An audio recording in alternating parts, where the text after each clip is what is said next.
We might be going. Come on, we've got...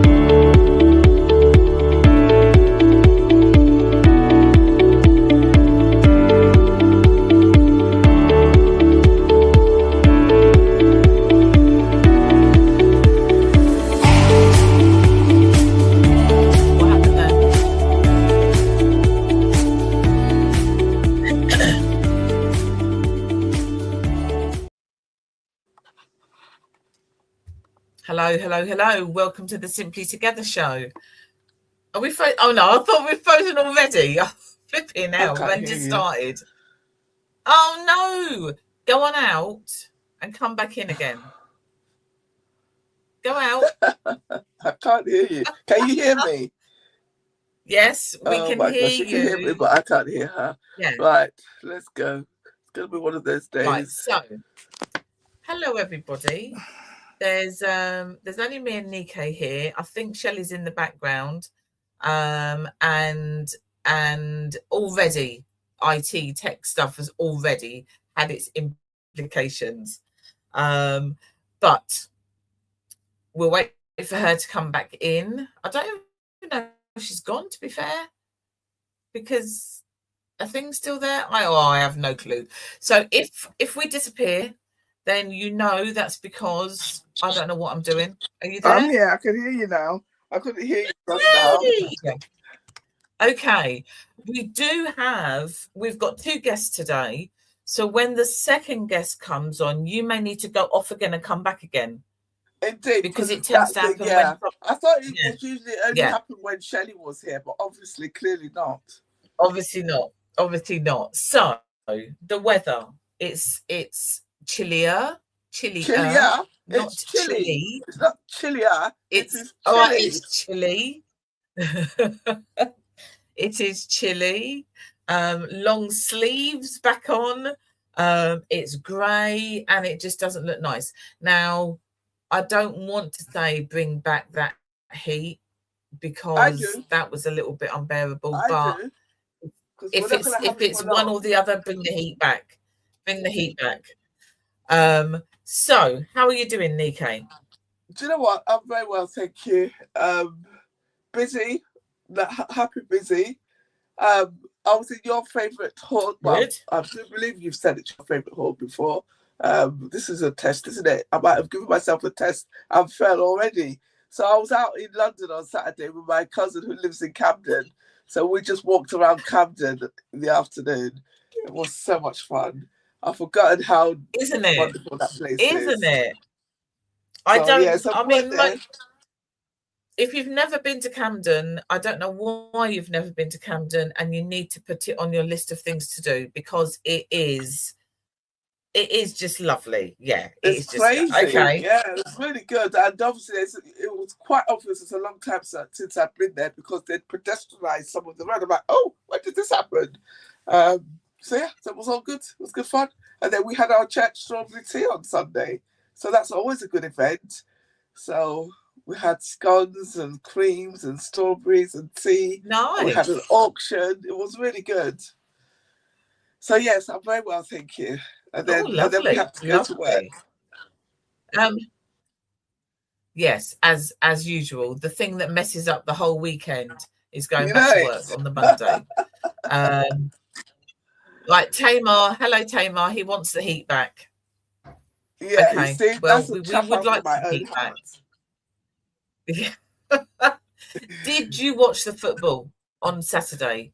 Do you know what? You was in Camden. The one and only game that I did watch, because I got back and I sat down there with my tea and I thought, I might as well have a look at the football.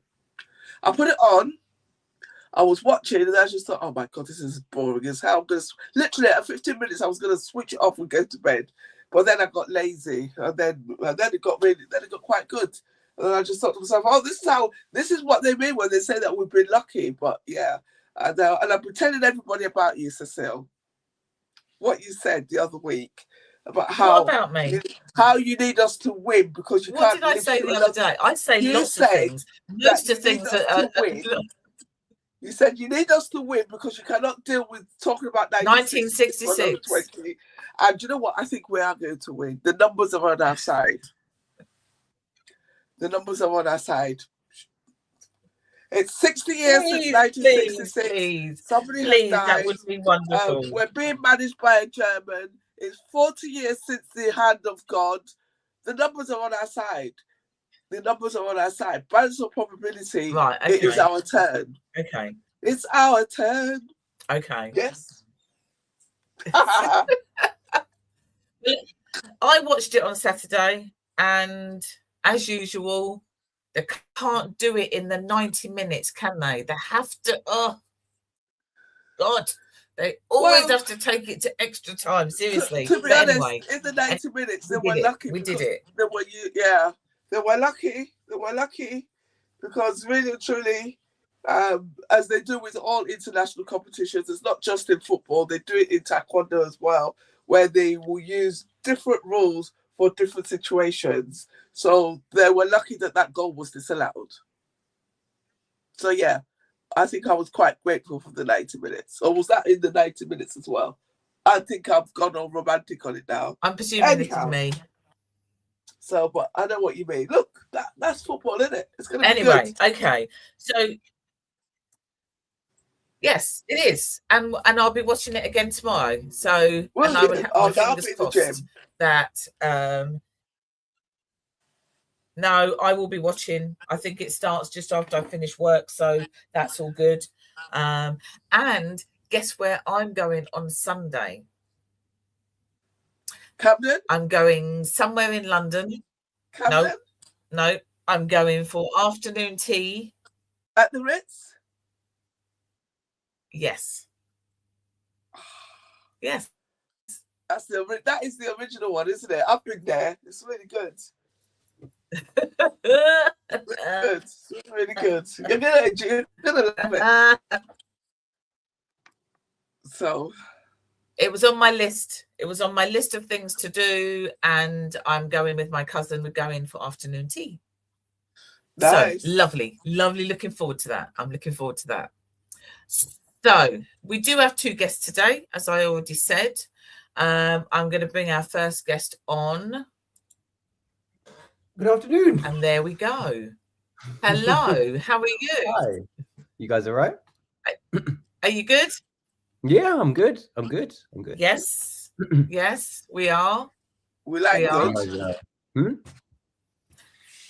So, Jessica, tell us a bit about the Orange Picture Club. What is it? Mm-hmm. What do you do? What do people need to know? Okay, so it is kind of appropriate that the World Cup is happening roughly when we're doing this project as well. So the project that we're doing is called World Cinema for Luton. And I didn't plan it. I genuinely did not plan it. I didn't know I have no idea that the World Cup was like coming around the corner. And I was like, oh, damn, this is actually really good. Like, you know what I mean? It kind of like the universe is telling me like, hey, it's a good idea. But essentially, we're the Orange Picture Club and we're community cinema based in the Luton Library Theatre. So that's the top floor of the library. We've been running since like 2025. We've done all sorts of different independent foreign films, even family films like, you know, Iron Giant or Shrek. So we play a myriad of different films. We try to bring a different sense of culture, but also that kind of intimate cinema experience that you used to get in like the 90s or in independent cinemas. So like we go up and visit before the film, we'll talk about the film. We're a lot more I guess the best way to say is intimate. So we've got this project, Corinne, called the World Cinema for Luton. Essentially what it is, each month I'm going to be focusing on a different culture centered in Luton. So we started off with South Asian Day, which was in May, and then we did West African Day in June, and we will be doing Caribbean Day in July, 29th of July actually. And then we'll be doing Eastern European Day and Irish Day. Yeah, so essentially the idea is to use cinema to bring people in and to understand more about the cultures outside themselves. So my ideal scenario is that you have Irish people coming for the South Asian Day and South Asians coming for the Caribbean Day. And there's this like mixed cross-pollination of learning and growing and all that good stuff. So far we've got 2 films playing. We've got Cool Runnings, if you've heard of it, So small film. where I've did this watched idea that. come from? Sorry, there was a question. No, Cecile was more, but I just said I've watched Cool Runnings. Cecile asked you, where did it come from? Where did the idea come from? That's a good question. I don't know if I should be honest with this. Okay, I think I should be. So there's a friend of mine from Future's House who had a similar project that she wanted to put through as a fund, and she got in touch with me to help film it for my production company. Similar idea, essentially around Future's House. What she wanted to do is have little workshops centered around different cultures that come into Future's House. So because they have a really strong Chinese community, they have like a South Asian community, and she wanted to just do like a little workshop around that little community. The fund didn't go through, so she didn't actually do the project, and we didn't go film it. But when the Citizens Fund project came around, and I was sitting there looking at the what they asked for, I was like, what can we do? What can we do to basically hit those marks, what they're asking for? And then that idea came in my head of what her project. And then obviously we play film, so I kind of mixed the 2 ideas together and sort of created what we've created today, or with this project. But what I think I've done as well with the different networks that I have, I've sort of added on top of it. So on the South Asian Day, I also had Sarah from New Arif Beginnings. She had some of her designs from Carnival up on display. And then I also had some audio, like stories or audio recordings from people in the South Asian diaspora, just talking about their experiences. So there was, and also I had Shemiza doing a workshop in the middle of the bar area. So it was like this extra, like there was a lot of stuff happening. I also had the dollar drums as well. Just before the film, we had a little performance. So it was like, there's a lot of different stuff that I added on top that I didn't really need to, but I felt like if you have all these different myriads of the culture represented, whether you're interested in the workshop or you're interested in the art or if you're interested in music, there's something for you. Do you know what I mean? I didn't want to platform a community or culture without trying to explore it as much as I can. I mean, and if I have a lot of networks and favors that I could ask and I could get it in for even cheap or even free or even doing a favor to someone, then I'll try it and I'll do it. Do you know what I mean? Sorry, I was just talking a lot. No, I was very curious because there's been I funny that you mentioned the World Cup, so I suppose everybody's pretty happy right now. They're focused on the World Cup, especially with the fact that England is doing quite well. Well, subjective words, but you know what I mean. They are doing well. They are doing well. Yeah. It was tight the last game, but they are doing well. They are doing well.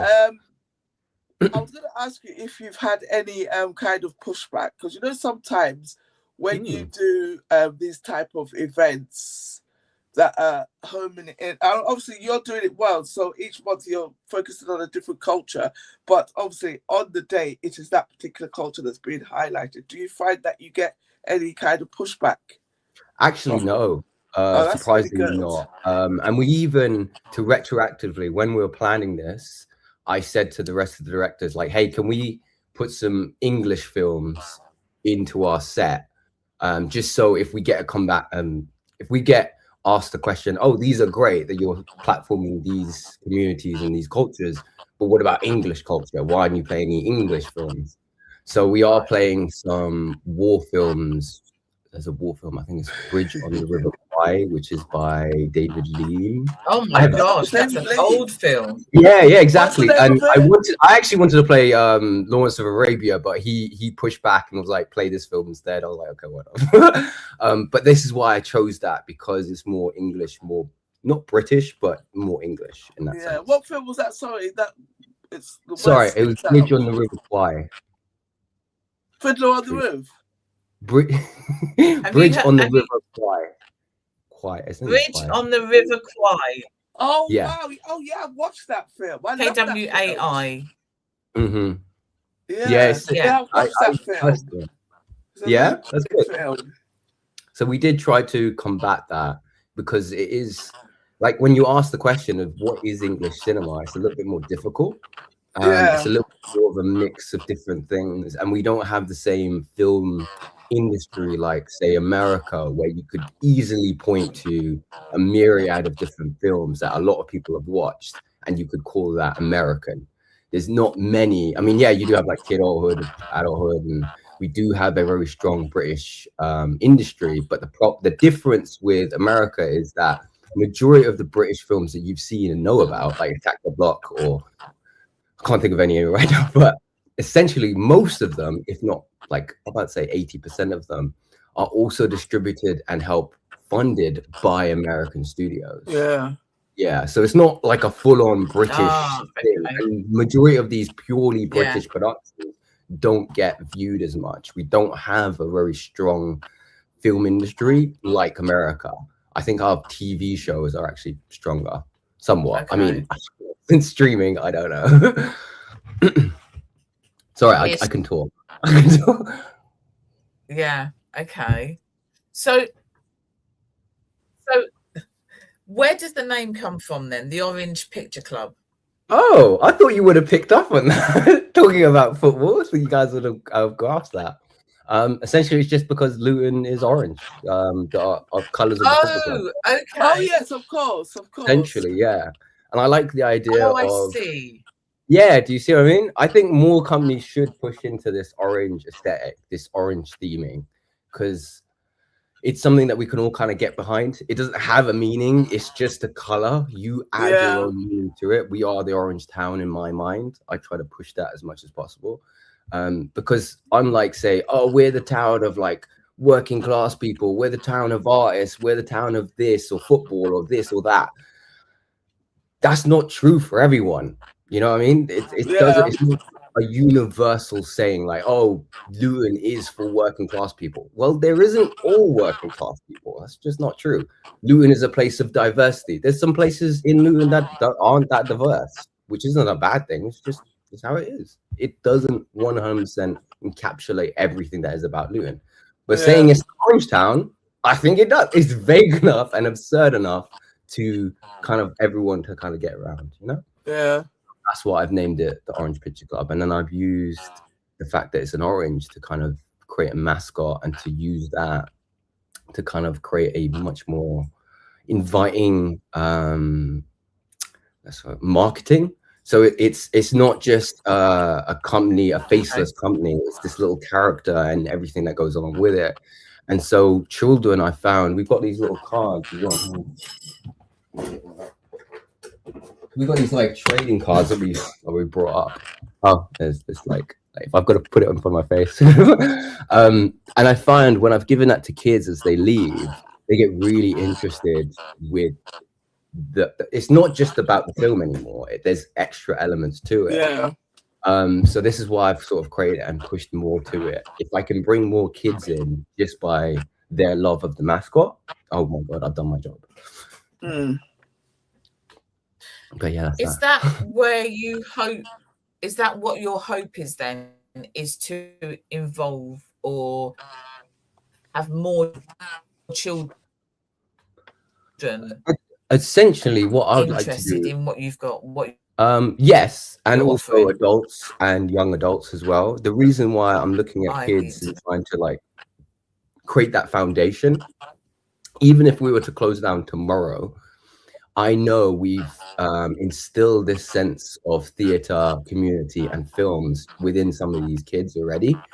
And so even if we shut down tomorrow, I do think we've done enough that in 10, 15 years, these kids will be looking around like, I remember that we played films in that theatre one time. We should do something like it. We should make our own film. I should get into that. Like it starts something within their head, whether they be an actor or an artist or a director or they want to write or something like that. These things don't come from nowhere. You have to create the spark for these kids to want to dream bigger than themselves. Otherwise, they will follow the paths that we have laid out for them. Like, oh, be a doctor, be an accountant, be this person, make sure it gets a lot of money. I mean, you can't make promises nowadays. We used to say, oh, if you get this degree, you can, I promise you you'll have a house at 30. Lies. I don't have a house at 30. That's what I mean. You should do things that's because funny. you're passionate about it, not because someone told you it's a guaranteed money maker. It's not a guarantee. Not in this lifetime. Not in this world. But what is a guarantee is if you like something, if you enjoy doing something, that you will get fulfillment out of it. Okay. It might not be something that you do for the rest of your life, but the fact that you did it, the fact that you went and you pursued it and you lived it for a moment means that you can go forward in life knowing that, hey, yeah, I did try it. It's not for me. I tried singing. I enjoyed it for a few years, but it's not for me. It's not what I see myself doing at 40. You know, life is about building experiences, not just pursuing the end goal. Yeah. Sorry, again, you guys shut me up. Yeah, but that's a good one. Sorry, a moment. No, I was going to say, actually, I do agree with you because sometimes it's very easy to get it. I can understand why people get wrapped up in the thought of, oh, be something practical because they're concerned about I get it. I do their offspring being able to look after themselves and the world is not fair, etc. But I think it's a really good idea if you've positioned it in the way that at least you could try it out or you could do it on the side as well as. Yes, exactly. Because a lot of the time people do think, oh, they've just got to go down this path without thinking, well, actually they could go down that path, but they could also follow a branch on that side as well. It's not I think that's a good move. Yeah, I didn't know I was going to create a production company when I was 18 years old. I had no idea, or at least I had an idea that I wanted to create something, but I didn't know what. And at that young age, when you say to someone, oh, why have you figured out what you want to do? Do you even know the world at 18 years old? Do you even know? No, well, you've been preloaded with school and college and everything, but then you haven't experienced it. It's like you've been given the theory without any practical. You know, so how could you truly make life decisions when you haven't practically lived life? You've just been in a playpen, you know? But also, Jasper, don't you think because the world is changing, the abilities of the world is changing, that the lifespan of what do you want to do when you grow up is actually much shorter? Like you said, what's happened to Cecile? Like you said, you could go, you could leave school and say you want to be a doctor. You could be a doctor for, I know somebody online, not parasocially, not where like you, they started off as a doctor, then they decided actually that was not for them, and then they went into productivity.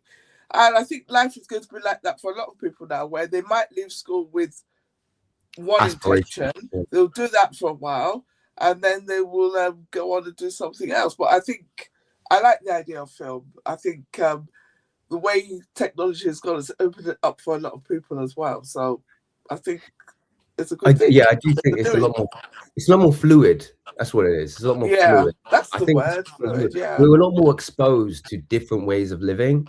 On our phone, we can go up and stream and go through like doom scrolling and end up seeing another person's life that we want to live. Like maybe you might see a travel vlogger and you're like, oh, I want to go to this country. Or you might see a different kind of profession and think, oh, that looks really interesting.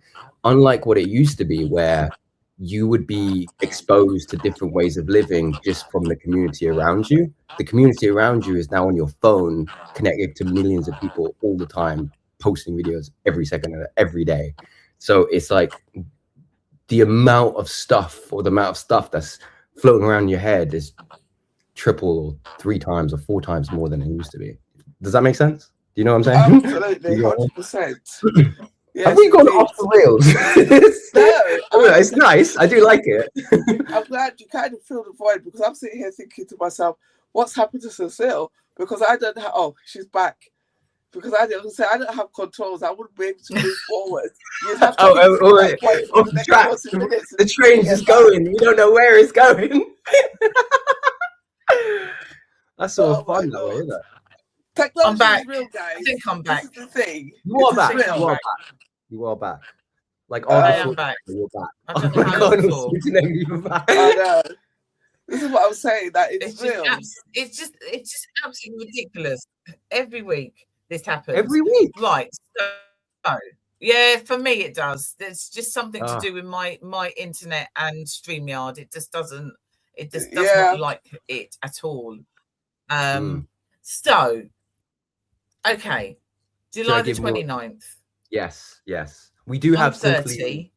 D's there as well. Yeah, she's going to be helping me out quite a lot. She's already helping me out a lot, actually, D. So we'll have Cool Runnings at like 2:00. It's a PG film. If you've not heard of it, I don't know how you haven't, but it's essentially about the Jamaican bobsled team. Yeah, I'll let you. Yeah, there you go. It's a historical documentary, not documentary. What am I? Historical film. It's not historically 100% accurate, but it is roughly hits the beats. Yeah.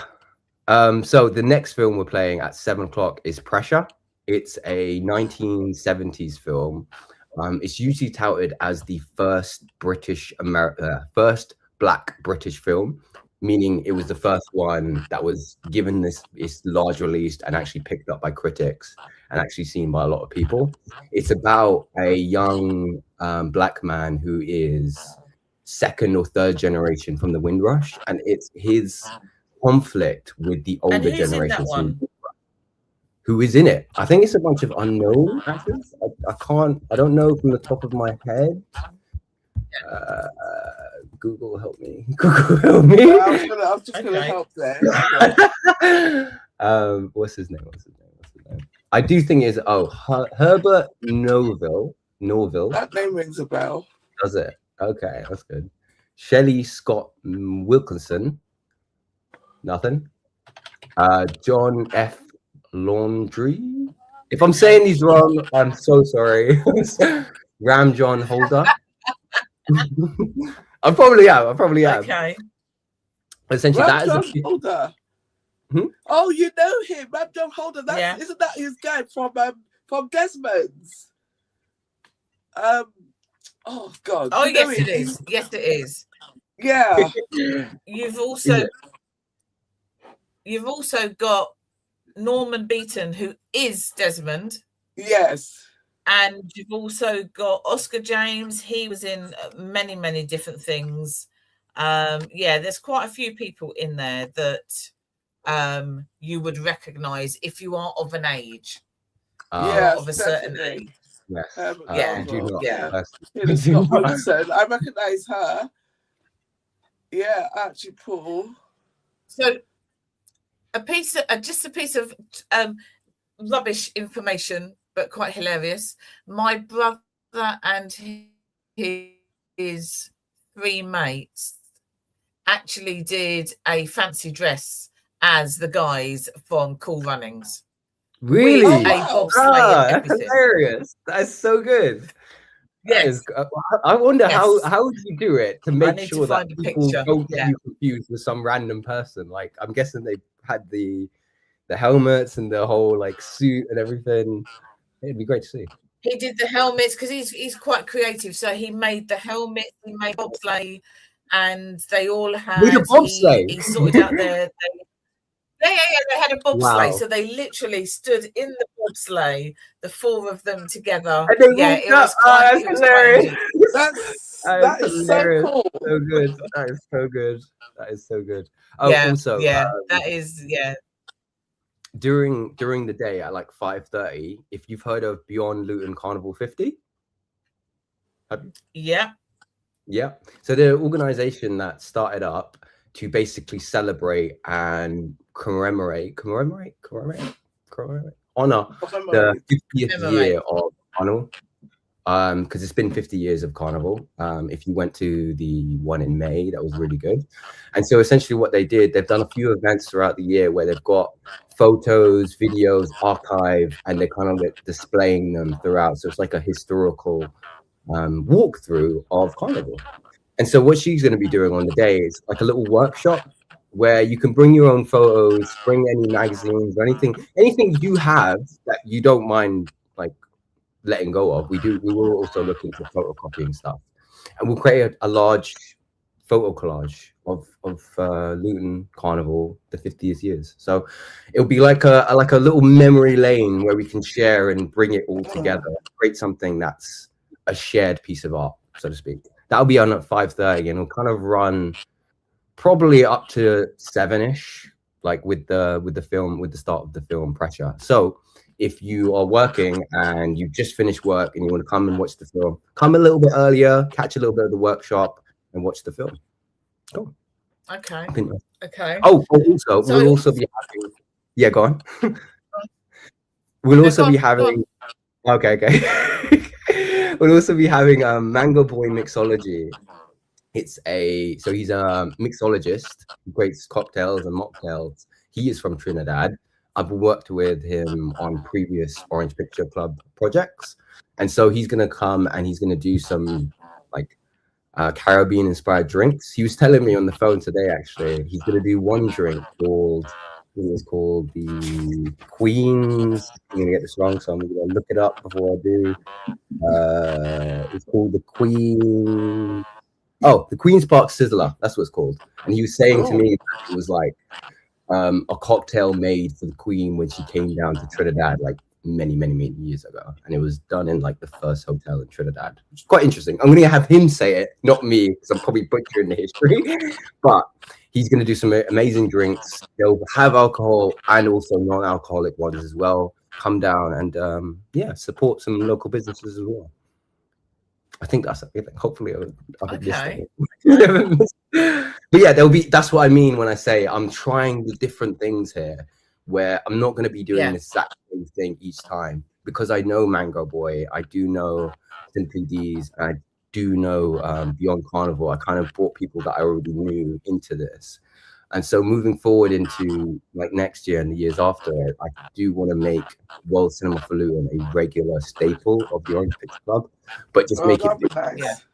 Because I have come across a big problem and a big gap wherein getting African films, getting Indian films, and getting films that are outside of the indie darling scene or auteur scene, if you got what I mean. So you have places like BFI, Janus Film, and all these licenses and industries within London, where they go out and they get these foreign films that are critically acclaimed. So we can get films like Panther Pancelli, Vagabond, which are all foreign films, and that's because they're critically acclaimed, so they get the license for it. But films like Cholet or films that are like more mainstream within that culture, within that community, within that country, aren't as so readily available. It's so much harder to get some of these more Nollywood films. You could name one and it would be incredibly difficult to get because those links aren't created. Majority of the licenses that we get for British use or for English use in English cinemas are just those critically acclaimed independent films that everyone touts as like, oh, this is an amazing filmmaker. What about the regular ones? What are the ones where it feels cinema screens because it's a comedy or it's a romantic comedy or something like that? We don't get those. It's because the people that are putting these, like BFI and Janus Films, they're more interested in bringing in independent films. So there is a gap where we can go in and be like, okay, let's find films that really represent these cultures. Let's find films that were playing in cinemas in India in the 1950s, or in West Africa, or in Caribbean, or in Eastern European. Because obviously we can find foreign films like Amelie, which is a French film, which is touted as a really good independent film. Yeah. We're going to find some other non-famous filmmakers. You know what I mean? So there is that gap that we need to start filling. But it's quite difficult.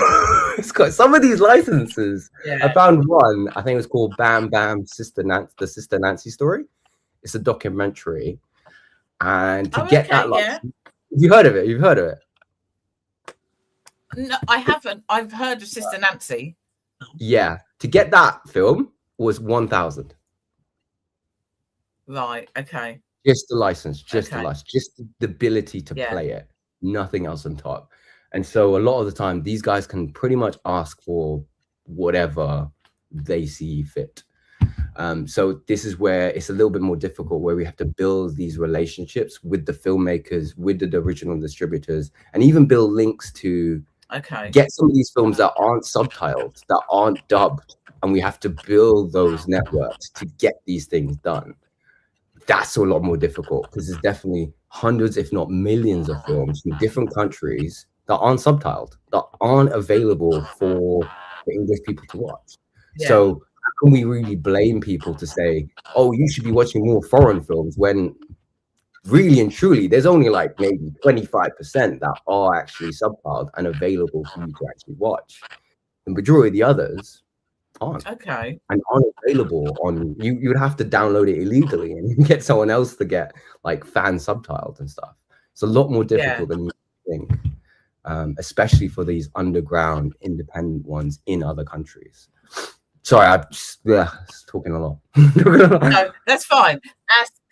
Our next guest has just arrived, so I'm just going to go over this again. So July the 29th from 1:30 at Luton Library Theatre. It's a Wednesday.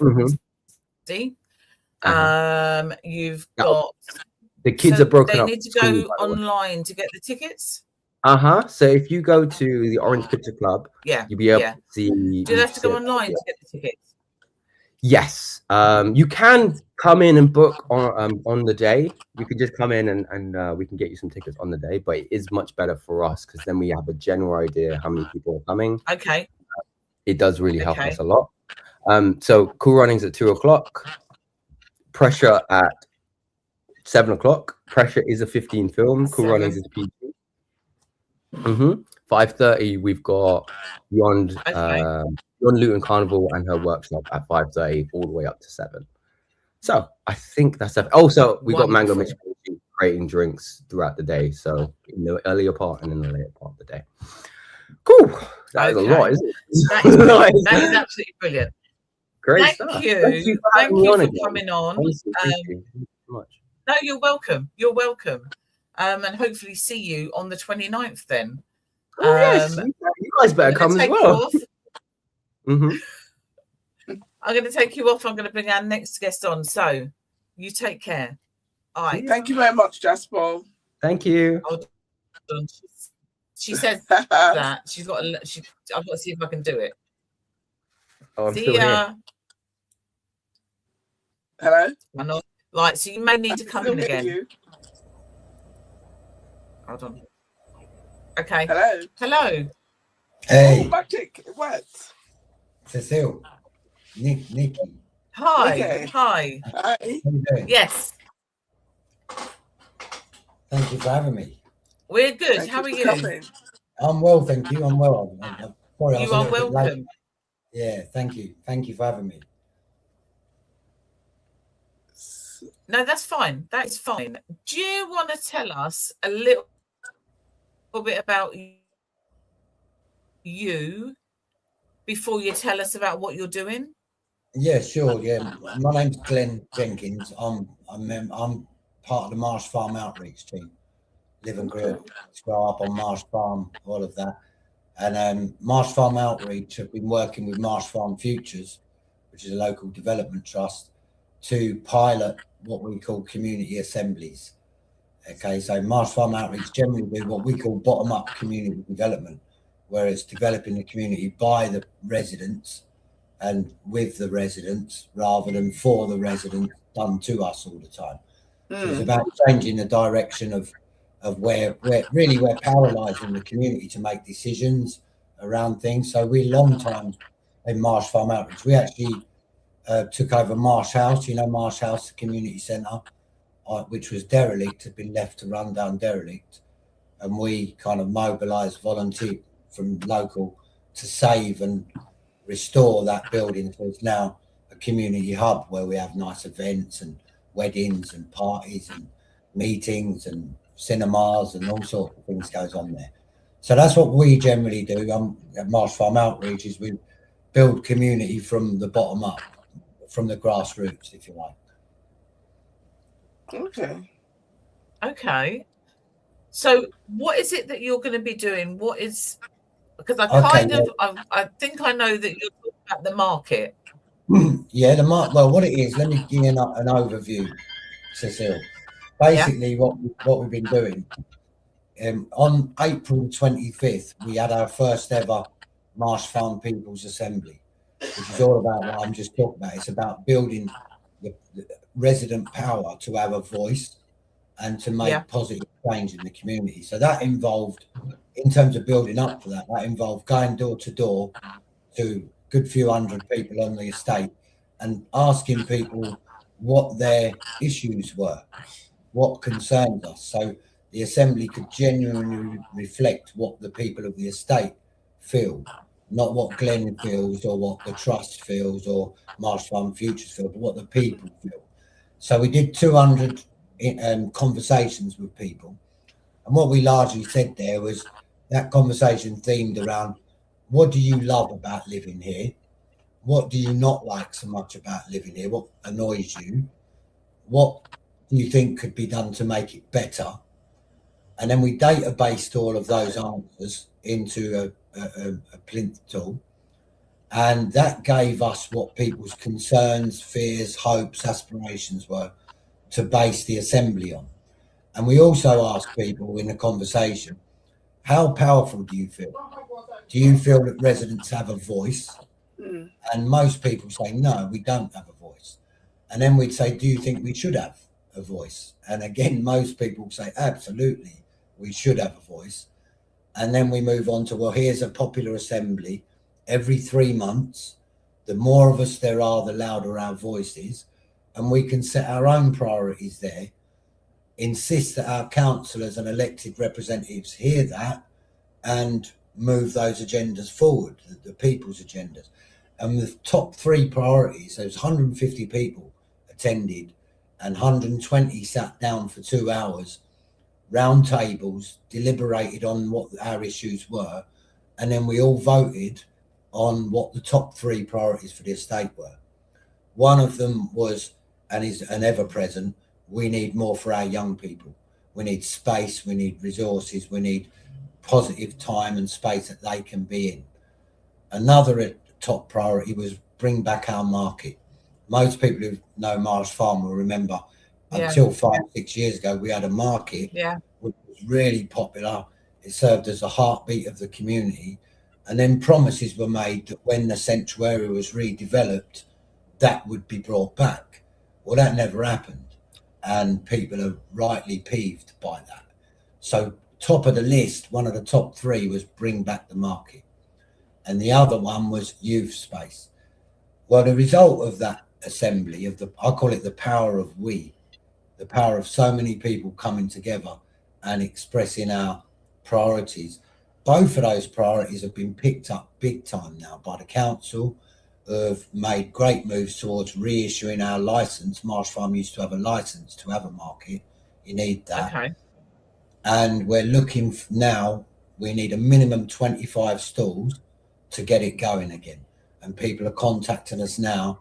So within the next few months, the market should return to Marsh Farm, and our youth will have a space because Marsh Farm Futures have freed up a brilliant for youth and community area. And so it shows the power of we. And the next assembly is on July the 25th, which is a week Saturday. So all Marsh Farm people, if anyone's listening from please, the more of us there are, the louder our voice is. And that's young, old, short, tall, black, white. We want everybody there, the community, to have our voice represented. And that's on the 25th. So, and I know that fly tipping and street cleaning is one of the big agendas for this time round, because that was again voted on by residents as being one of their top concerns. Fantastic. That is absolutely brilliant. Thank you. Absolutely brilliant. You know what, Cecile? If this works, we're going to do 4 a year. So, and the whole idea is the council, the street providers, the cleaners, the bosses, they all know it's coming back. It's not just us having a wish list day and then they pay lip service and then it goes away. This is like we're coming back every 3 months. So the whole power of coming back is accountability. All of a sudden, our councillors are the most accountable councillors in the town, because every 3 months they'll be meeting with the people who vote for them. And that can only be healthy for democracy itself. So I'd like to see this, we'd like to see this throughout the town, you know, where for every ward, you know, Lucy Farm, Hotwell Ring, Murray Park. We all have assemblies where our residents can have their say in a lovely atmosphere. It's not a bore fest, you know, it's not, oh, yawn listening to this bloke again. It's all round table discussions and everyone has a say. Everyone's voice gets put in. So if we could have that happening across the town, then democracy's taking a good lift for the better in Luton. Sounds like a good idea. Can you see that? Is that something that you can actually see? I really can. Because of the power of that assembly and because of the fact that, I mean, our councillors, Rob, Babatunde and Amy, are all very supportive of the idea of being more accountable to the people they serve. They don't like it any more than we do, that there's this democratic deficit, this big yawning gap between voting and then 5 years later you do it again with no interaction. They don't like that. They know that's not democracy in practice. So I think if we can make a model in Marsh Farm, then to me it would be common sense or against common sense for other estates not to say, well, let's do likewise. Because when we ask people, do you think your voice should be heard? Everybody said yes. Everybody thinks we should have a voice. It's just how we have that voice. And this kind of community assembly model is a great, and it's not just here in Luton, by the way. There's about 6 other towns in their own different way piloting this kind of approach, because the government have just passed a new law, empowerment law, saying that councils, etc., have to consult with the people they serve. So that what mechanism could that be done? And I would say community assemblies is the perfect way to do it.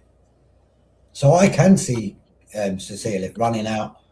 I can see Marsh Farm doing it, and then us working with other residents in other estates so they can do their own one, you know, and then the council and the MPs and the street cleaning chiefs and the police chiefs, we can genuinely hold them to account regularly and frequently.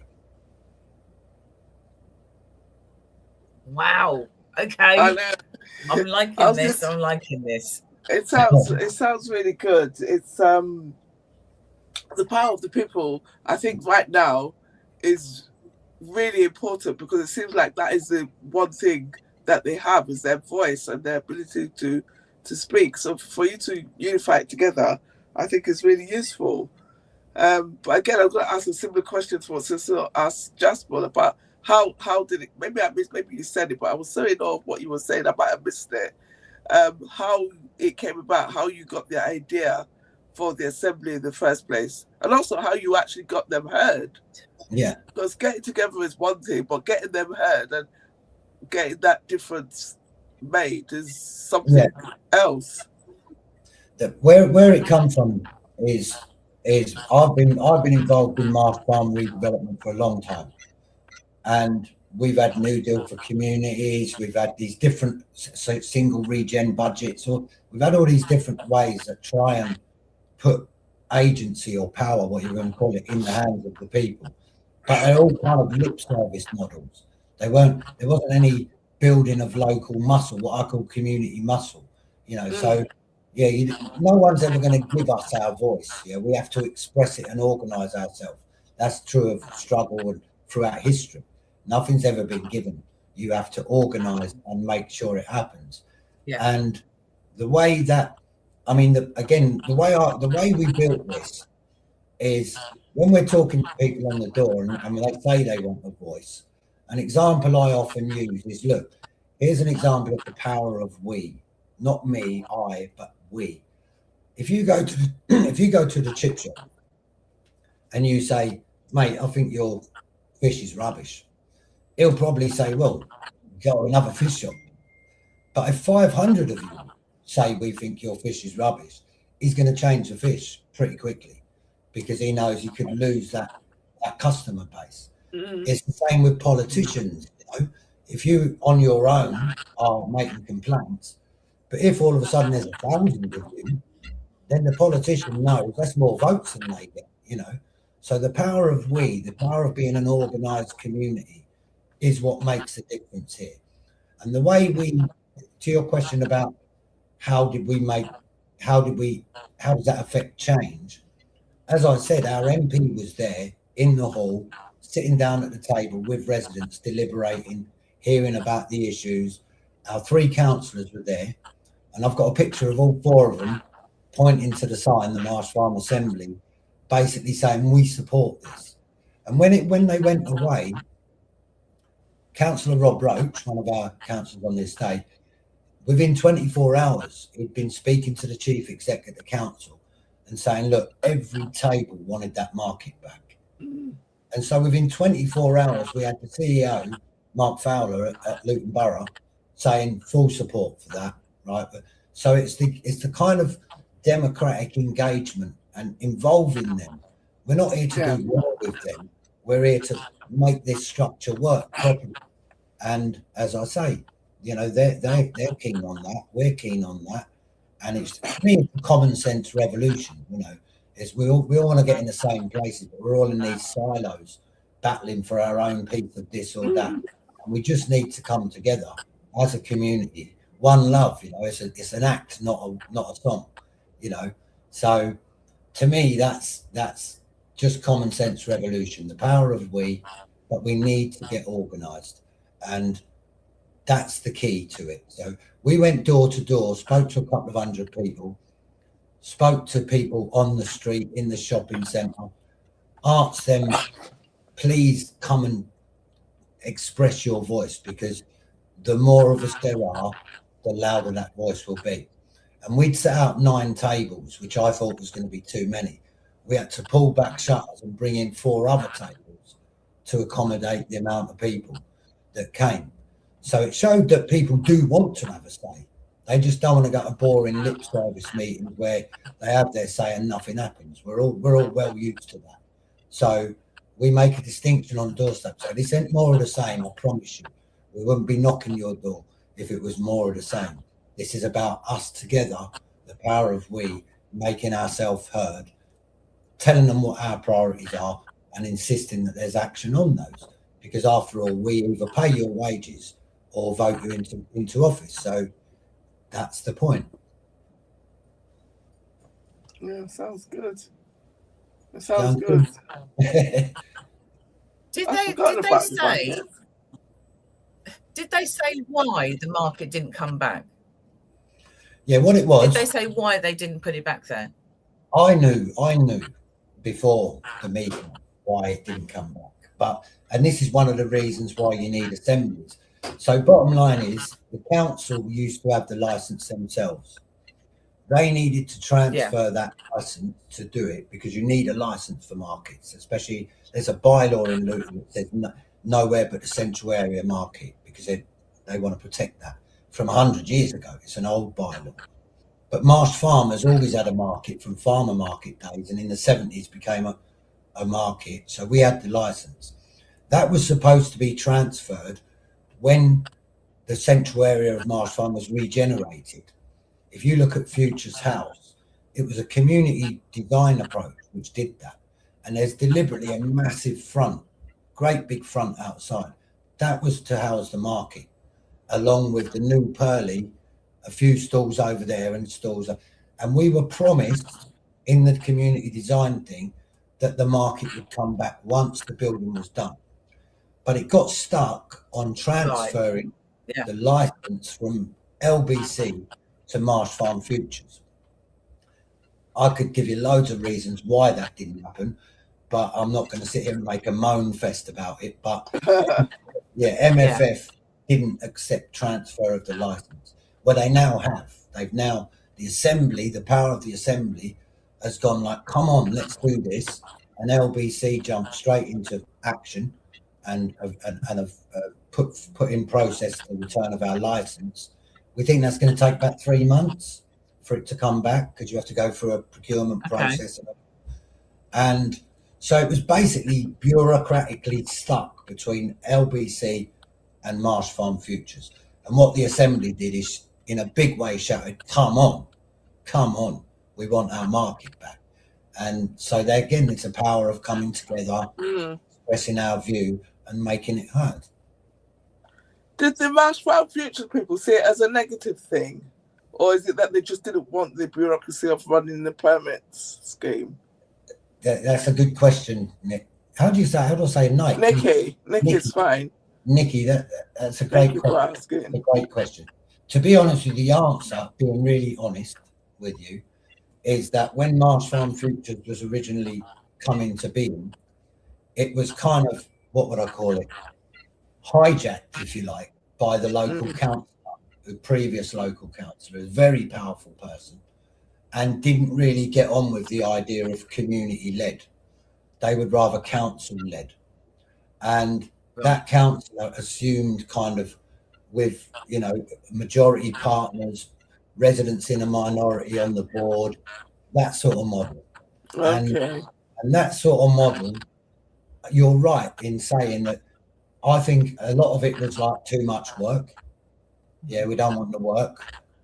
We were told all sorts of nonsense about oil dripping off cars and vehicles on the white frontage when it was, you know what I mean? So, yeah, honestly, if I told you the bag of excuses, even for a boot sale, if I told you the bag of excuses that were made by the old guard, I call it, the people who used to be, happy news is, wonderful news is, there's been transformation at Marsh Farm Futures.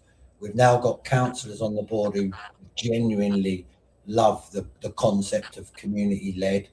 We've got Pastor Trevor Adams is now our chair, which has made a transformational change because he's completely bottom up, if you like, completely grassroots led.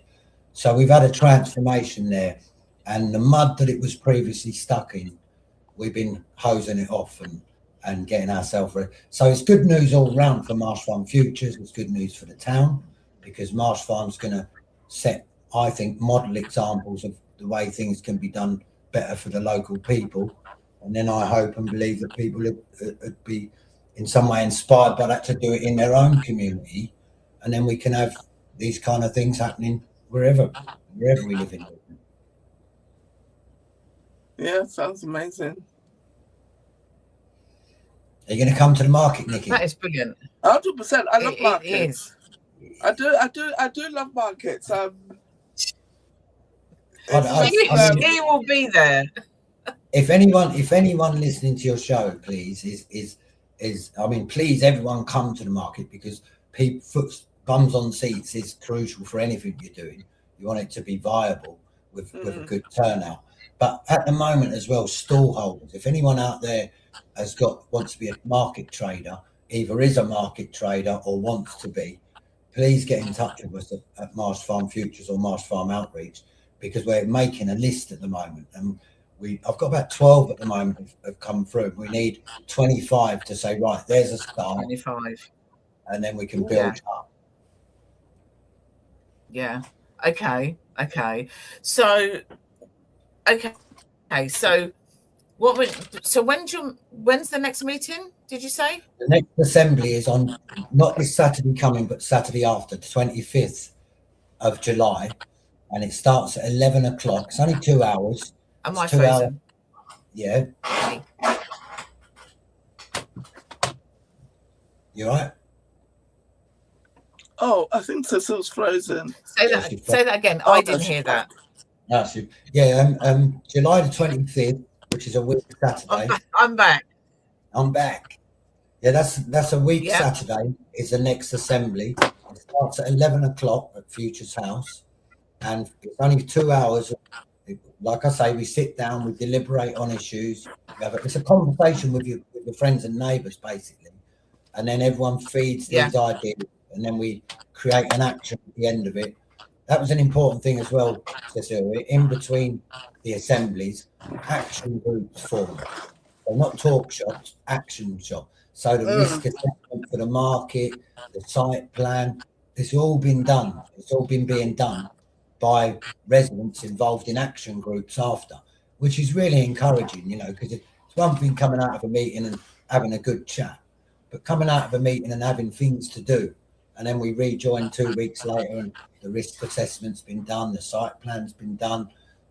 You know what I mean? It's really encouraging stuff. So, yeah, hopefully we'll have our market back within a few months and a youth and community space available for our young people. That would be amazing. And what days did I that think market that's come on absolutely again? Was it brilliant. Wednesday? Which day? What? The I market. wonder what day of the week the It market will. was on.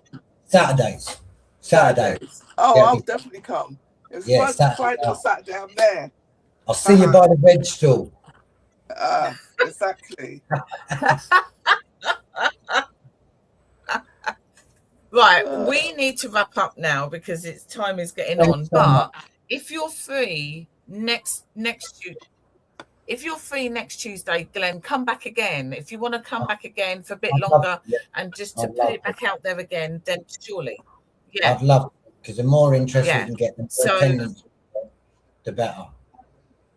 Thank you for having me. Wonderful. Right. Thank you for coming. No, that's fine. So definitely next Tuesday, I'll get Dee to send you the link, and then you can come back on again. Because if we get some more people who will be there on the 25th, because you need to have, like you said, bums on seats. You need bums on seats. That's it. Power to the people. So we will see you again next week. Okay. Thank you very much. Thank you. Bye-bye. Thank you. Thank you. I just need to do a couple That's so interesting. of things to share if I'm still here. You're there, sort of. Am I frozen? Well, I'm coming out of lunch code now.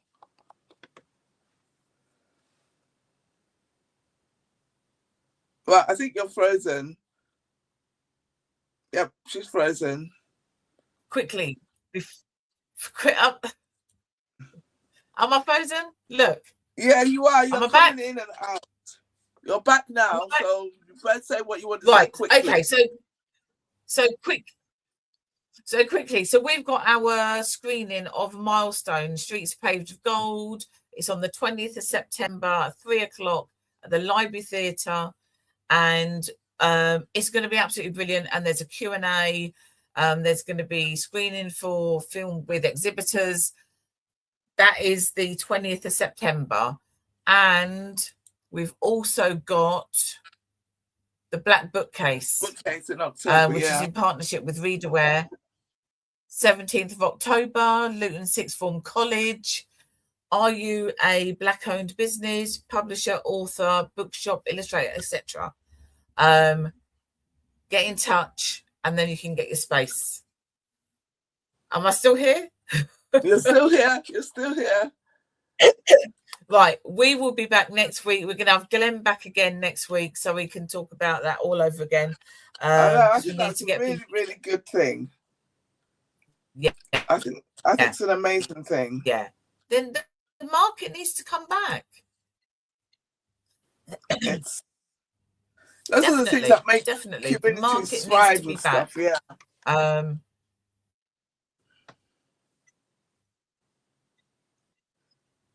Exactly. So we will be back next week at the same time. We'll see you then. All right. Thank you. Bye. Let us know if you watch on replay. Bye.